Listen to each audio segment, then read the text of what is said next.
Today is all about how to create better graphics.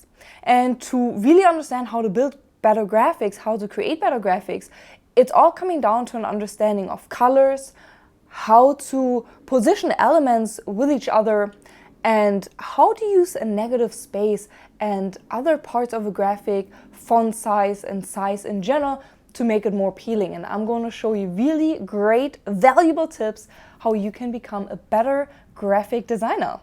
So let's dive right in. Colors are not just visual elements, but they really evoke emotions, they communicate a message, and they influence your perceptions. So at the core of a graphic, it's really essential to understand the psychology of colors, which color palette and which colors you should be selecting for your graphic. If you think about colors, so for instance, blue. Blue evokes the feeling of trust and calmness. When we think about yellow, yellow is happy, yellow is exciting. And when we think about red, red can be passion, it can be attention, but it can also be very harsh in the sense of, hey, stop.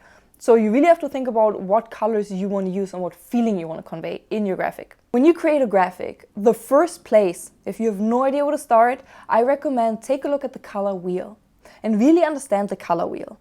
On the color wheel, you find all the colors separated into warm and cool colors, and you really want to understand how do those colors work together? What is their relationship? Because colors can be complementary, they can be analogous, and they can be triadic. So you really want to understand the color scheme and the relationship of each color with each other.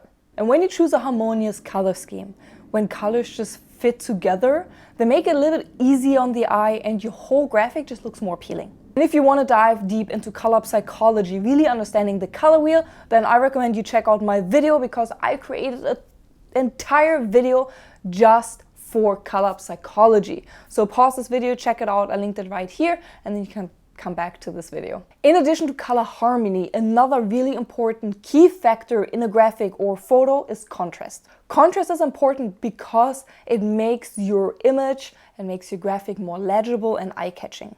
High contrast between text and background improves the readability of your graphic, especially for people who might be visually impaired. When you create graphics, whether it's for your Instagram, for your website, for your newsletter, or in general when you design anything, please do not overload it with colors. I see so many creators throwing in tons of colors and tons of colors thinking it all looks great, when at the end of the day it looks extremely cluttered. When you create a graphics, I always recommend sticking to about 2 to 3 colors. And now you think about, okay, so I should just create a graphic out of 3 colors? Yes. And you can create more dimension within your graphic without adding additional colors by simply using the selected colors, so the 2 to 3 colors you select, and you adjust the color's opacity. What does that mean? So for example, if you're using Canva, you on the top have the ability to decrease or increase the transparency of your color. You can keep the transparency or the opacity at 100%, so that's the color you selected. So let's say I select a blue color.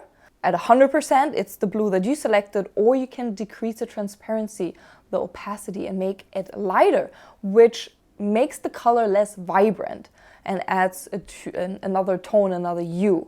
And technically, you might say, well, isn't that selecting a different color? Yes, you are not wrong. But when you look at a graphic and you have colors at 100% opacity or 100% transparency, and then you decrease the opacity or you decrease the transparency, while it creates a different shade, it looks very cohesive because ultimately it's from the same color. So your graphic will not look cluttered, but rather you add dimension to it. And I want to throw in a few practical tips that you can use if you don't really know where to start. And number 1, you can use color palette generators to find complementary colors. And what is a color palette generator? If you just type it into Google, you can find various platforms that offer color palette generators. So you can say my first color is blue, or I like this blue, and then the computer generates different colors that would complement the initial color you selected. So that makes it a little bit easier. Or of course, you can also go to the color wheel and look for complementary colors, going back to color psychology. Number 2, you can test your design in a grayscale to ensure you have enough contrast. And why do I say grayscale? When you use a photo or a graphic and you turn it into a grayscale, everything that used to be colorful is now gray or different shades of gray and white. And you can see how legible is your graphic, how readable is it. And if you think it needs more contrast, you can increase the contrast, which would ultimately make the gray a little bit stronger, standing out compared to the white background. Tip number 3, as I mentioned before, use 2 to 3 colors within your graphic. And tip number 4, create different hues by adjusting a color opacity. Really need to understand placements. And when you think about placements, whether this is in a photograph or in a graphic, you can always use the rule of third. You might have heard about it. On your iPhone, actually, you can create a grid. And ultimately, the rule of third is a grid that is used in graphic design, that is used in photography, that suggests dividing your graphic into thirds, both horizontally and vertically. And as I said before, you can enable it on your iPhone as well, so you have a little grid when you take a picture. The idea of having a grid, so the idea of third, whether it's in graphic design, on your computer or on your phone, is to place the key elements along the lines of the intersections. And let me repeat that. The idea is to place key elements in your graphics or in your photo along the lines at their intersection. So why do you want to do this? If you place the subject or if you place key elements along the lines, it can really help to create a balance within your graphic. When we look at an example, when you create a graphic or when you look at a photo, a lot of times the actual words on the graphic, and let's say you take a photo of someone, they're always a little bit off center, because when we put a grid over a photo and put a grid over a graphic, you can see the intersections. So where the line cross right here in the middle, this would be the intersections where my arms cross each other. So you want to put your key elements, position your key elements along those lines. And using the rule of third can really help you to create graphics faster, because the grid can help you to understand where to place text, where to place key elements. Maybe you want to have a picture of someone, a cutout, so you know where to place it. And this is super helpful, especially for someone who's new to graphic design, who never really thought about graphic design or wanting to take it to the next level. So implementing a grid really, really helps. I also like to use a grid on my graphics to create visual hierarchy. And visual hierarchy is super important in a graphic because it will guide your viewer's eye through your design. Size, color, and placement can all be used to create visual hierarchy within your graphic. For example, larger, bolder elements are likely to attract attention first, and then followed by smaller, more subtle details. Also, when you're creating graphics, make use of the negative space. Really embrace the negative space. But what is negative space? Negative space is important for your graphic to breathe. Space between and around your elements, your text on your graphic. Proper use of negative space can help to prevent your design from feeling cluttered, it can improve readability, and it can really highlight key components of your graphic. And here are my practical tips for placements. Number 1, use a grid system to help balance your design. Number 2, you need to experiment with different layouts to see which offers the best emphasis on your key elements. And number 3, remember that less is often more, especially when it comes to graphic design. So do not overload your graphic.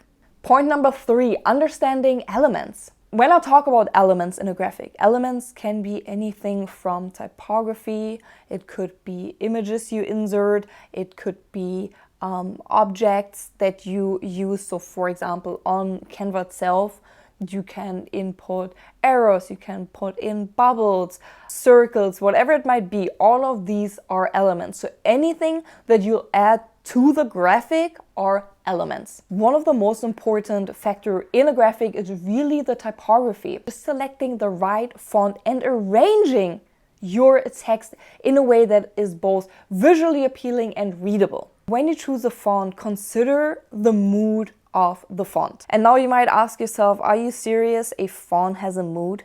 Yes. Anything and everything that you do around graphic design has a mood.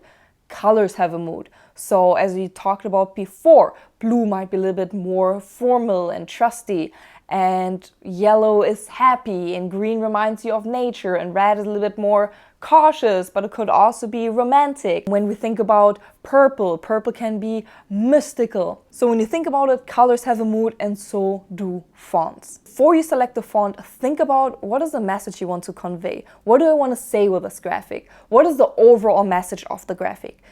Is the message happy, excited? Are we announcing something? Is it bad news?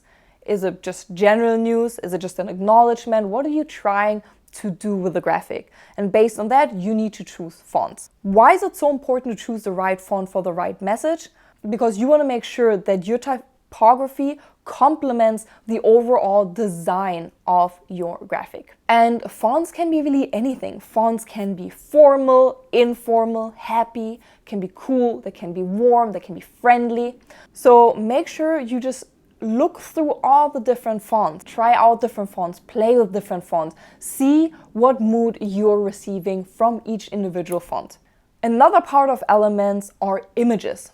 Images, whether photographs, illustration, or icons, play a significant role in graphic design. Images can convey complex messages quickly, and they can evoke emotions effectively. So you want to make sure you're selecting high quality, relevant images that help you to enhance the overall message and really make an impact in your design. Depending on your message, again, images can be happy, exciting, they can be sad, they can be mysterious.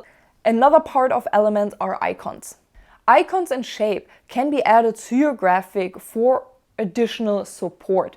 So they should really support the key message. They can guide the viewer's eye throughout your entire design. Only use icons purposefully, and only use them if they align with the overall style and message of your graphic.